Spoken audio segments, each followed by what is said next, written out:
পাক জিজ্ঞেস করবেন, ও আমার বান্দারা, ও আমার জান্নাতি বান্দারা, আমি তোমাদেরকে যে সব ওয়াদা করেছিলাম সেই ওয়াদা মতো সব পাইছো কিনা?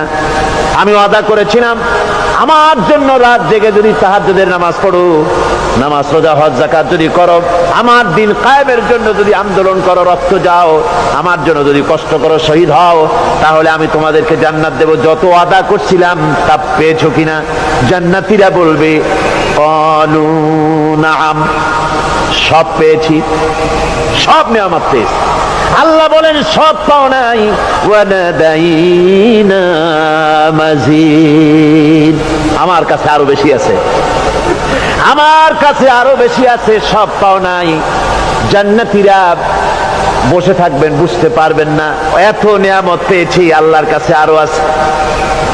আল্লাহর নবী তখন মুখ খুলবেন, নবীজি বলবেন রব্বুল আলামিন, জান্নাতীরা বলতে সাহস পেতেছে না, সব পেয়েছি ঠিকই, কিন্তু যার জন্য গভীর রাতের আরামের ঘুমকে হারাম করে তাহাজ্জুদের নামাজ পড়েছে, যার জন্য স্ত্রী পুত্র পরিজনের মায়া পরিত্যাগ করে জিহাদের ময়দানে শহীদ হয়েছে, যার জন্য জেল খাটলো, জরিমানা দিল, যার জন্য নির্যাতিত হলো, সে আল্লাহ রব্বুল আলামিনকে তারা এখনো দেখে নাই।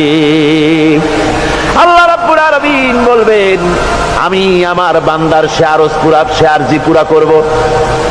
আল্লাহ রব্বুল আলামিন তার সামনের থেকে সমস্ত নূরের পর্দাগুলি সরে যাবে, রব্বুল আলামিন তার বান্দার দিকে, বান্দার সামনে জালুয়া আফরোজ হবেন। আল্লাহ পাক কোরআনে কারীমের ভিতরে বলছেন, উজুহু ইয়াউমাইযিন নাযিরা ইলা রাব্বিহা নাযিরা। বান্দা, আল্লাহ পাক বান্দার দিকে তাকিয়ে থাকবেন, আর সমস্ত বান্দারা আল্লাহ রাব্বুল আলামিনের দিকে তাকিয়ে থাকবে।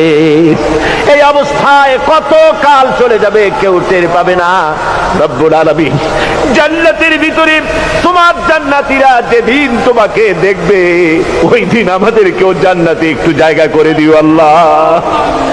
আমরা যেন ওই জান্নাতের ভেতরে বসার জায়গা যদি না পাই, আমরা গুনাহগার মানুষ, জান্নাতের কোনো একটু জায়গায় ঠাঁই করে দিও যেন তোমারে দেখতে পাই।